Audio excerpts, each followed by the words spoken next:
안녕하세요, 여러분. 반갑습니다. 오늘은 수요일이라서 오늘 또 나왔습니다. 자, 오늘 말씀을 또 한번 보도록 하겠습니다. 잘 들리십니까? 잘 들려요. 네.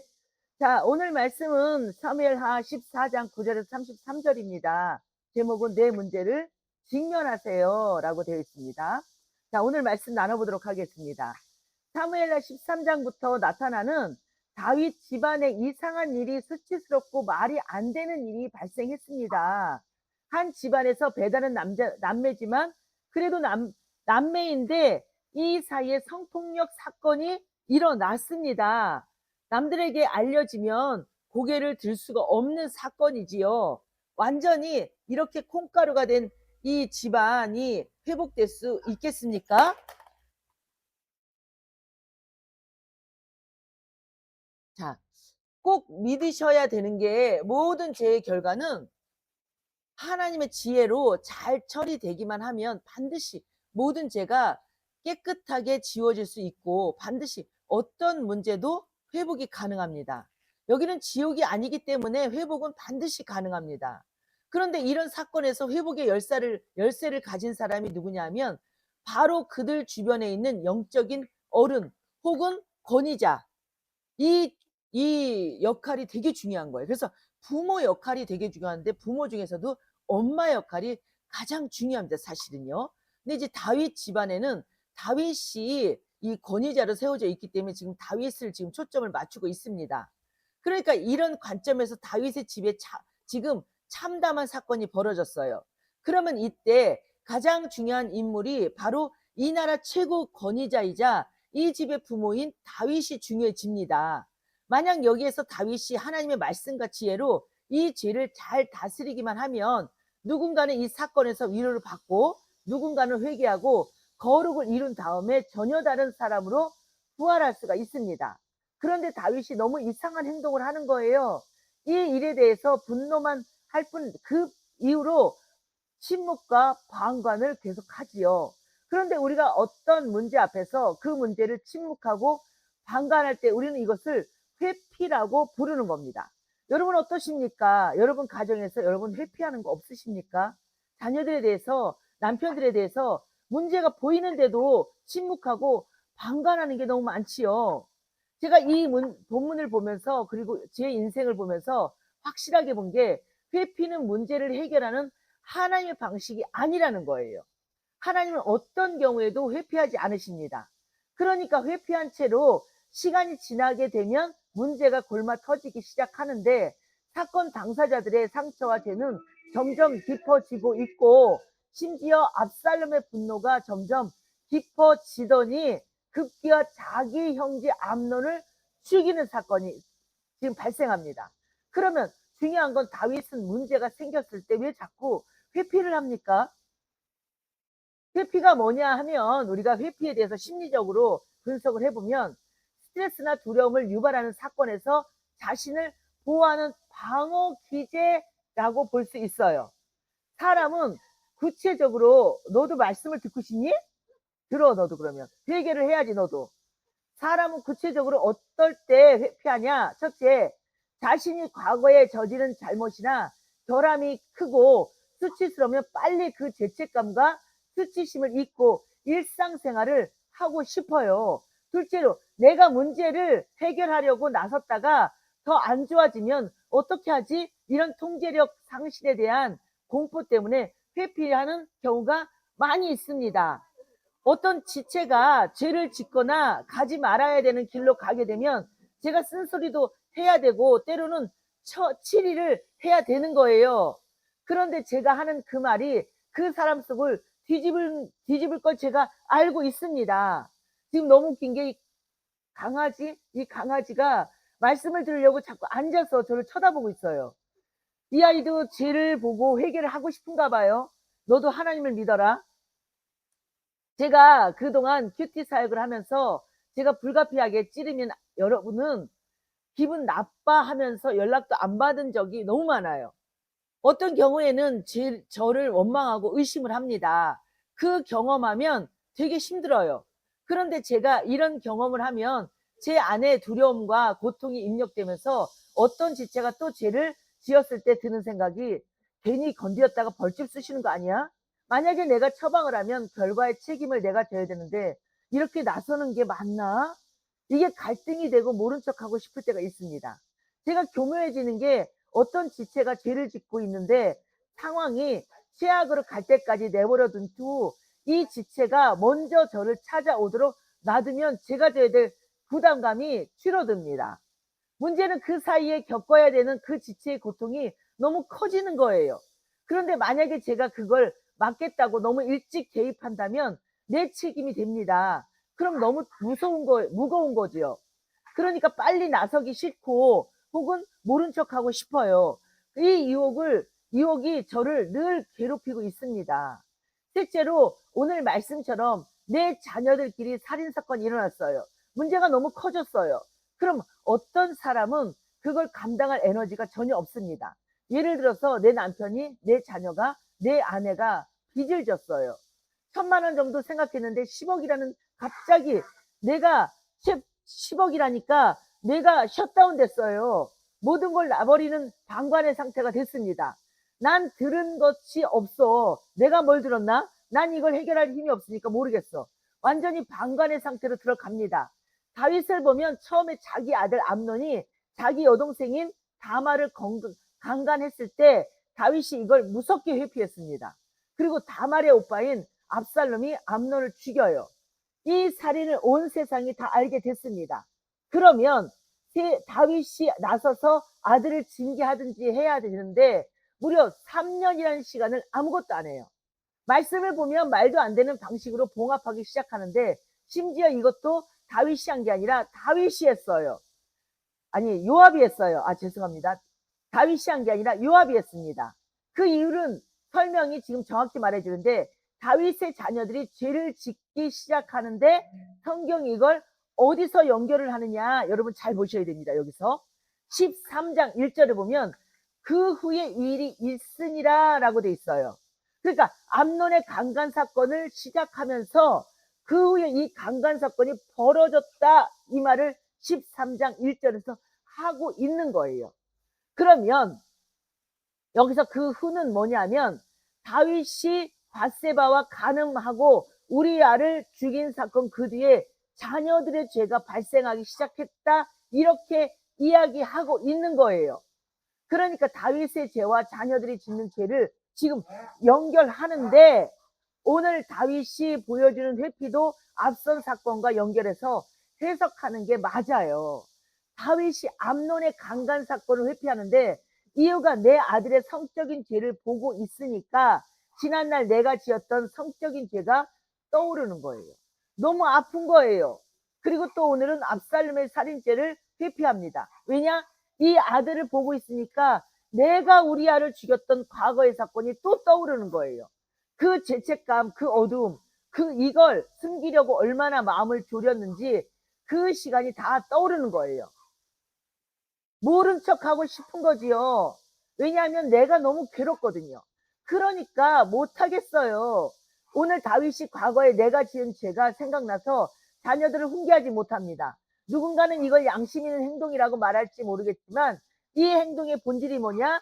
죄가 최고 권위자의 지도력을 전부 파괴해버린다는 거예요. 말의 위력을 파괴해버린다는 거예요. 할 말이 없게 만들어버리는 거예요. 이게 죄의 위력인 것입니다. 죄를 짓고 적절하게 처리되지 않은 거룩이 무너진 부모님과 교회 지도자들은 그 어떤 죄도 처리하지 못한다는 거 여러분 꼭 아셔야 됩니다. 그러면서 온 교회가 죽어가게 되는 거예요. 만약에 교회 지도자가 이혼을 했어요. 그러면 치리를 해야 될 거 아닙니까? 하나님 앞에서 내가 왜 이혼을 했는지 교회 지도자가 이혼을 했으면 당연히 이런 이야기가 나와야 돼요. 내가 왜 이혼을 했는지 이 이혼에서 내가 하나님 앞에 드려야 되는 회개가 뭔지 철저하게 회개한 다음에 일어나서 지난날 내가 회개했던 이 죄를 가지고 사람들을 살려야 될 거 아니에요. 여러분 내가 지금 죄를 하나님 앞에 지었어요. 그러면 그걸 자꾸 숨기면서 나 혼자서 우울증 앓고 있으면 안 돼요. 이걸 가지고 내가 일어나서 다른 사람을 살려야 되는 거예요. 나하고 똑같은 죄를 지은 사람이 너무 많거든요. 우리가 신앙생활이 뭡니까 여러분? 복음이 뭡니까? 죄를 회개하고 그 회개한 죄를 끊어내는 게 복음이에요 여러분. 근데 죄는 무엇으로 봅니까? 말씀으로 보라는 거예요. 그래서 세례 요한도 그렇고 예수님도 그렇고 자꾸 죄를 회개라 죄를 회개라 이 소리를 계속 하신 거예요. 복음은 바로 이겁니다 여러분. 남의 가정을 일으켜야지 되지 않겠습니까? 내 죄를 가지고. 문제는 뭐냐? 이걸 적절히 처리하지 못하면 이혼을 죄가 아니라고 말하는 거예요. 할 수도 있지요. 내가 이혼했는데 내가 어떻게 남의 이혼에 대해서 뭐라고 합니까? 이렇게 돼버리는 거예요. 아무것도 못하는 거예요. 지도자가 거룩하게 서 있으면서 죄를 지혜롭게 분별한 다음에 정확한 말로 훈계하고 적절하게 처리를 해서 죄의 세력을 소멸시켜야 되는 거예요. 자녀 살려야 되는 거예요. 죽은 자녀 살려낼 수 없지만 자녀 하나는 살아 또 있잖아요. 지금 이 자녀가 살인의 죄를 지었으면 아버지가 살려내야 되는 거 아니겠습니까 여러분? 이 자녀 죽게 내버려 둘 거냐고요. 그런데 문제는 뭡니까? 다윗이 그걸 안 하는 거예요. 회피하는 거예요. 아무것도 안 해요. 그런데 지도자가 죄에 넘어져서 거룩의 힘이 없으니까 죄와 싸울 힘이 없는 거예요. 내가 살아나질 못했으니까 남을 살릴 힘이 없는 거 맞지요. 내가 이렇게 큰 죄를 지었는데 내가 누굴 다스리냐 이거지요. 그런데 힘이 없는 내 인생에 너무 큰 사건이 일어나니까 다윗이 그냥 회피해버리는 거예요. 우리 안에 음란의 중독이 있고 소비의 중독이 있고 이런저런 중독이 있어요. 오늘 말씀은 너무 괴로운 거예요. 들으려고 하면 회피하고 싶어요. 아니라는 거예요. 그런데 바로 이게 복음이 없는 옳고 그름의 무서움입니다. 복음이 무엇입니까? 복음은 죄를 정확히 말하고 죄를 공격합니다. 그러나 복음의 또 다른 능력이 뭡니까? 이 죄에 대한 찔림을 받고 회개하는 모든 자에게 완전한 용서와 회복을 선포하는 겁니다. 모든 죄는 용서받지 못할 죄는 없어요. 예수 그리스도 안에서 다 완벽하게 회복될 수 있습니다. 그러니 복음으로 회복된 사람은 죄와 싸울 힘이 회복되는데 옳고 그름으로만 있는 사람들, 이런 사람들은 자기가 떳떳할 때는 온 세상을 다 정죄를 해요. 그런데 자기가 죄를 짓고 넘어지면 죄책감이 들려서 내가 내 목을 조르는 거예요. 그 다음에 내 식구들이, 내 자녀들이 죄에 넘어지고 있으면 그냥 방관해버려요. 나 닮았네. 어쩌노? 내가 내 자식으로, 네가 내 자식으로 태어난 게 죄지 뭐야. 아무것도 못하는 거예요. 어떤 선한 일도 못하는 거예요. 그게 아니면 어떻게 하냐. 죄 아니야. 살다 보면 그럴 수도 있지. 지난날의 죄가 회개가 안 되면 이런 식으로 되는 거예요. 나만 죽는 게 아니라 자식도 죽이는 거예요. 그리고 다윗은 왜 회피했습니까? 둘째가 다윗이 죄를 짓자 나단이 저주를 선포하는데 사무엘하 12장 10절에 11절을 보면 칼이 내 집에서 영원히 떠나지 않을 것이라고 내가 내 집에 재앙을 일으킬 것이다. 이렇게 됐어요. 이렇게 써놨습니다. 그런데 다윗의 집에 이런 일이 일어나는 거예요. 실제로. 그러면 하나님이 주시는 심판 앞에서 적극적으로 거룩을 이뤄야 됩니다. 또 하나님은 회복이 목적이지 죽으라는 게 아니에요. 하나님이 이렇게 징계를 주실 때 아들아 딸아 무릎 꿇어 회개해. 하나님이 반드시 우리를 용서하신다. 하나님이 회복을 주신다. 이렇게 가야 되는 거예요. 그런데 이때 다윗이 한 생각이 뭡니까? 하나님의 재앙이 시작됐는데 내가 이걸 어떻게 막아? 운명적으로 빠지는 거예요. 하나님이 나를 치겠다는데 내가 어찌 막노?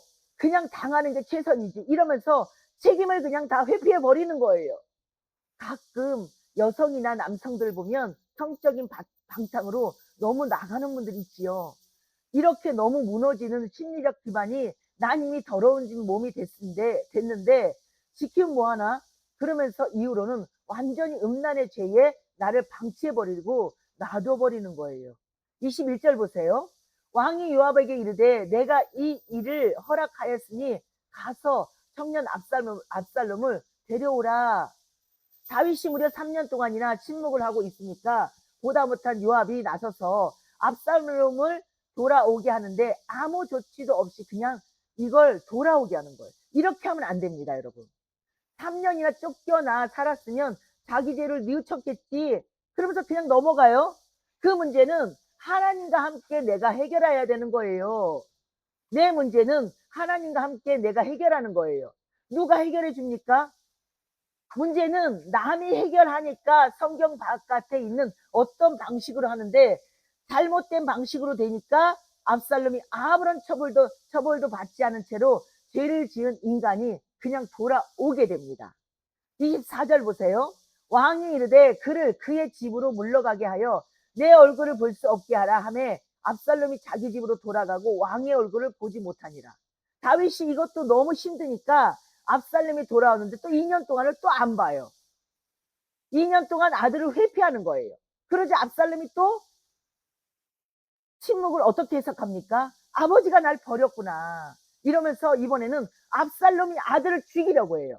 이 죄인을 그냥 허용해서 이런 겁니다. 그러니까 사건이 일어났을 때 회피한다는 건 사람이 보여줄 수 있는 무책임과 비겁함의 끝판이고 문제를 2배, 3배 키우는 최악의 조치라는 거죠. 당시에는 편하지요. 죄의 고지서가 날라오는데 이게 3배, 4배, 5배가 돼서 눈덩이처럼 불어납니다. 죄는 처리할 수 있어요. 그런데 가만히 놔두잖아요. 그러면 자꾸 풀어나게 돼 있습니다. 어떤 죄든지 회복이 가능합니다. 그런데 중요한 게 직면을 해야 돼요. 내 자녀 예쁘다 예쁘다 하면서 요즘에 안 그런 사람이 어디 있니? 너 정도면 괜찮지. 이러면서 아무 일도 아니야. 엄마가 말하잖아. 아빠가 말하잖아. 아무 일 아니야. 이러시면 자녀들 인생을 고통 속으로 계속 들어가게 만드시는 거예요. 하나님은 살아계시기 때문에 반드시 이 죄의 징계는 죽을 때까지 따라붙어서라도 하나님께서 징계를 내리십니다. 이 회피가 정말 무서운 이유가 이게 하나님의 성품하고 정면으로 배치되기 때문입니다. 만 2년 동안 이 문제를 가지고 주님께 나오지 않았어요. 회피했어요. 안 그런 사람이 어디 있겠어요. 우리 다 다윗 맞아요. 그런데 역시나 하나님은 나단을 보내셔서 문제를 직면하게 하셨습니다. 이 땅의 죄가 편만합니다. 어떻게 됐습니까? 예수님이 직접 오셨잖아요. 그리고 사람들이 져야 되는 이 죄의 문제와 직면하셔서 십자가를 지고 마침내는 해결하시는 거예요.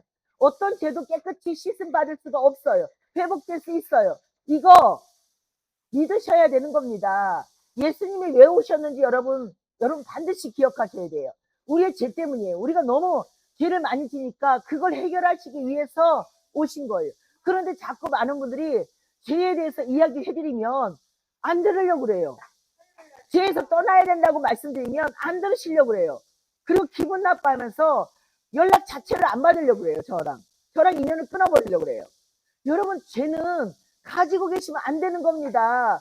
죄를 반드시 끊어내셔야 되는 거예요. 그게 자식한테 간다는 걸 반드시 기억하십시오. 중요한 게 뭐냐?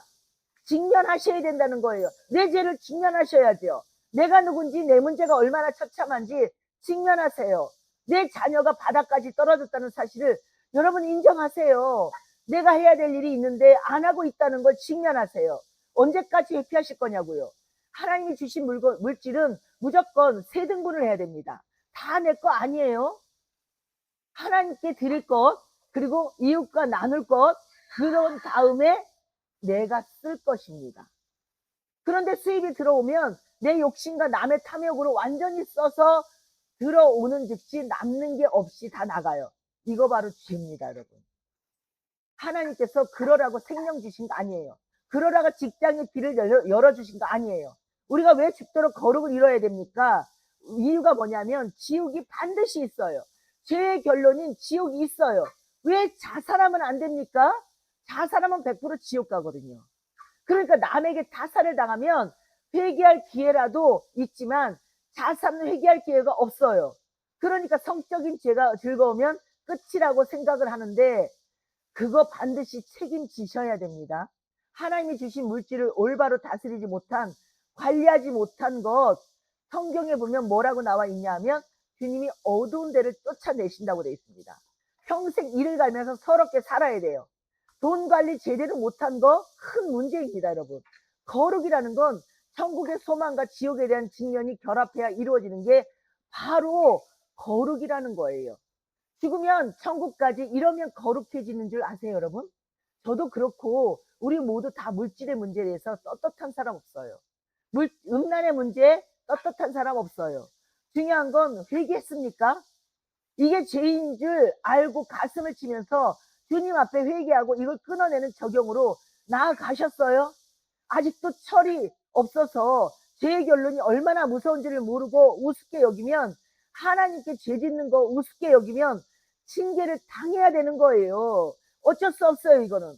그런데 오늘날 교회가 완전히 기복주의를 빠지면서 천국의 소망은 말하는데 1년 52주 교회를 와도 죄가 가져오는 고통, 그리고 죄인이 가는 지옥에 대해서 경고를 안 해주는 거예요. 여러분, 청년들 보면 여러분 너무 마음 아프지 않으세요? 청년들이 죄를 물 마시듯 막 마셔요. 죄를 짓고 웃고 넘어가요. 어쩌려고 그러는지 모르겠어요. 저는 청년들 보면요, 너무너무 마음이 아픕니다. 저희 아들을 보면서도 제가 너무너무 마음이 아파요. 그런데 나중에 가서 그 죄의 결론이 파도처럼 밀려옵니다. 이 파도가 왜 오는지도 몰라요. 자기들이 뭘 알아야죠. 누가 지도자가 가르쳐 줘야지요.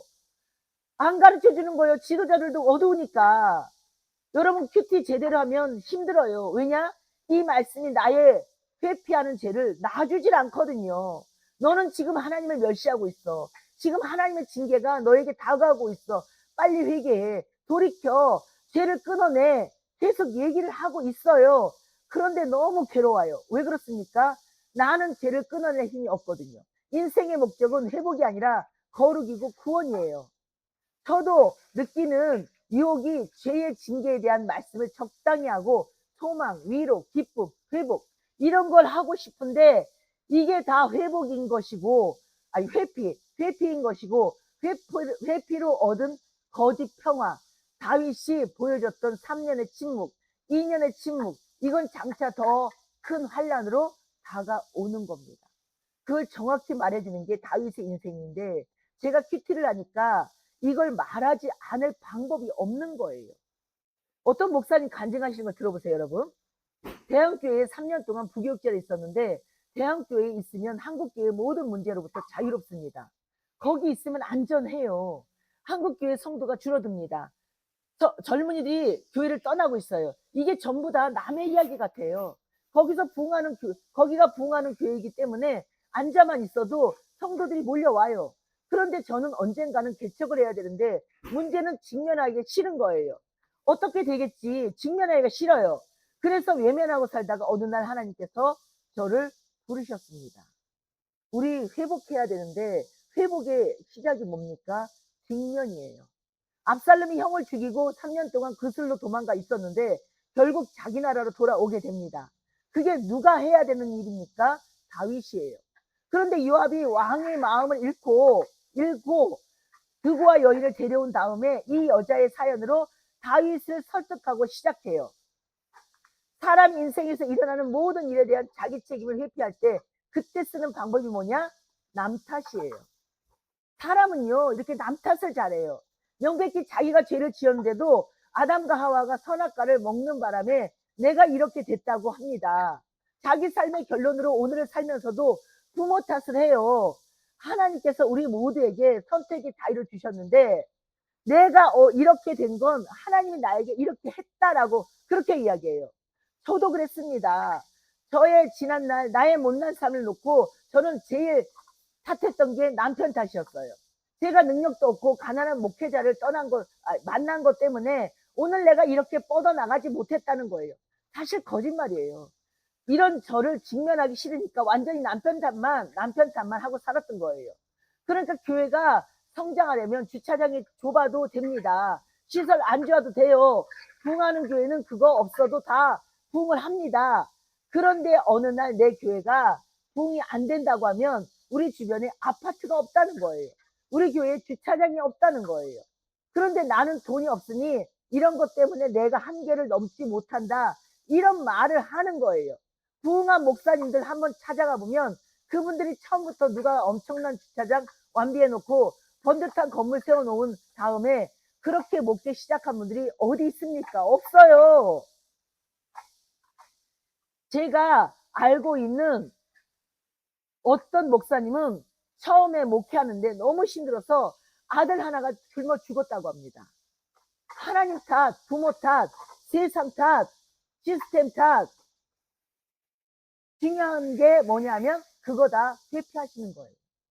여러분, 내가 내 문제를 직면하면서 회개하고 하나님의 은혜를 구해서 삶을 바꿨을 때 전혀 다른 삶이 시작이 되는 거예요.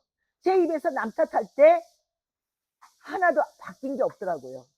정말 내가 내 죄를 보고 큐티하면서 내 죄를 깨닫고 오로지 나의 책임으로 흡수했을 때 그때부터 하나님께서 일하기 시작하셨습니다. 반면에 이건 하나같이 똑같은데 남 탓을 입에 달고 사는 사람 치고 인생이 바로 선 사람 없습니다.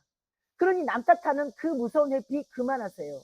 그러니까 하나님의 복을 받지 못하는 이유는 자기가 믿음이 안 좋은 거예요. 무슨 그렇게 이 사람 저 사람 탓을 하는 거예요. 모든 사람, 모든 사건의 책임자로서는 바로 책임자로서 하나님 앞에 서세요, 여러분. 모든 사건 중심에는 바로 내가 있다고 하나님께서 말씀하셨어요. 남편 고발하고 아내 고발하고 아버지 고발하고 배우자 고발하고 그만하세요. 이 모든 일이 왜 일어났습니까? 내 삶의 결론이에요. 여러분, 이제 하나님 앞에 남 세우지 마세요. 자신이 서세요. 여러분, 책임은 뭐예요? 여러분이 잘못했어요? 내 죄가 뭔지 포장하지 마세요. 물 섞지 마시고 색깔 칠하지 마세요. 있는 그대로 직면하세요. 여러분, 내 자녀는 구원 받았습니까? 얘가 믿음이 있어요? 지금 교회를 나오냐 안 나오냐 그걸 여쭤보는 게 아니에요. 내 자녀가 구원 받았습니까? 진짜 믿음 있어요? 여러분, 회피하지 마세요. 여러분, 교회 다닌다고 다 구원 받습니까? 여러분, 교회 다닌다고 믿음 있습니까? 아니에요, 여러분. 여러분, 하나 여쭤볼게요. 여러분, 하나님 믿으세요? 그럼 구원 받으셨습니까? 회개는 해보셨어요? 여러분, 우리 지난날에 다 지은 죄가 있고 지금 내가 현재 짓고 있는 죄가 있어요. 그거 지금 어떻게 처리하고 계십니까? 처리됐습니까? 시간이 지나면 해결될 것 같으십니까? 죄송한데 그런 일 일어나지 않습니다. 오늘 다윗이 이 말씀을 기록할 때 눈물과 피로 썼어요. 나는 인생에 이런 문제들이 생겼을 때 나는 회피했어. 회피했더니 아들들이 죽고 딸나라 강간당하고 앞으로 아들이 반역을 일으키고 내 첩을 범해. 이걸 다윗이 하나도 숨기지 않고 다 이야기하는 거예요. 그리고 오늘 이 기록을 우리에게 남기면서 우리에게 절절하게 외치는 게 이겁니다. 너희는 회피하지 마. 직면하며 은혜를 구하면 된다는 거예요. 하나님은 직면하고 책임지는 자와 함께하면서 반드시 회복의 은혜를 주십니다. 오늘 여러분이 지금 회피하고 있는 문제는 뭡니까? 직면하시고 회개하고 돌이키세요. 내일로 넘기시면 안 됩니다, 여러분. 기도하겠습니다. 하나님, 다윗이 마치 밑바닥이 없는 것처럼 계속 추락합니다. 내가 어느 날 간음의 죄를 짓고 그걸 가리기 위해 살인을 저지르고 괴로워 회피하고 살았는데 자녀들의 인생에 간음 사건이 일어나고 살인 사건이 일어납니다. 다윗이 이제는 아무런 힘을 내지 못해 이 모든 것을 방치하고 그저 멍하니 바라보며 나는 어찌해야 될지 몰라 회피하는 모습을 보게 됩니다. 다윗이 모든 험악한 인생을 살아낸 이후에 한 글자 한 글자 써가며 자신의 추악하고 찌질했던 삶을 이 성경 내용에다 기록해 놓고 우리에게 오늘도 답을 줍니다. 주님, 오늘 저희는 다윗에게 이렇게 큰 빚을 졌습니다. 그러므로 오늘 이 말씀은 다윗이 피와 눈물로 쓴 한 말씀 한 말씀이오니 저희는 이 말씀을 나의 삶으로 받아들여 이제는 어둠 가운데 일어나길 원하오니 은혜를 허락하여 주시옵소서. 예수님 이름으로 기도드립니다. 아멘. 여러분, 감사합니다. 오늘 말씀 여러분 어떻게 회개가 되셨습니까? 우리는 날마다 회개를 해야 됩니다. 날마다 내 죄를 보고 이 회개한 다음에 회개로 끝나면 안 되고 내 죄를 봤으면 회개하고 내 죄를 끌어내셔야 됩니다. 저도 날마다 그것 때문에 눈물로 살고 있습니다. 어제는 제가 제 아들을 제가 너무 제 욕심으로 키운 부분이 너무 많다는 생각이 드니까 얼마나 통곡이 나오든지 1시간 동안 제가 얼마나 크게 울었는지 몰라요. 아 제재는요 끝이 없습니다. 저는 어떻게 살아야 될지 너무 암담할 때가 있어요. 너무 제 죄가 너무 크다 보니까. 자 우리가 내 죄를 자꾸 봐야 됩니다. 다윗을 통해서 내 죄가 보이기를 바랍니다. 말씀 묵상은 또 내일 사무엘 하루 여러분 만나 뵙도록 하겠습니다. 안녕히 계세요.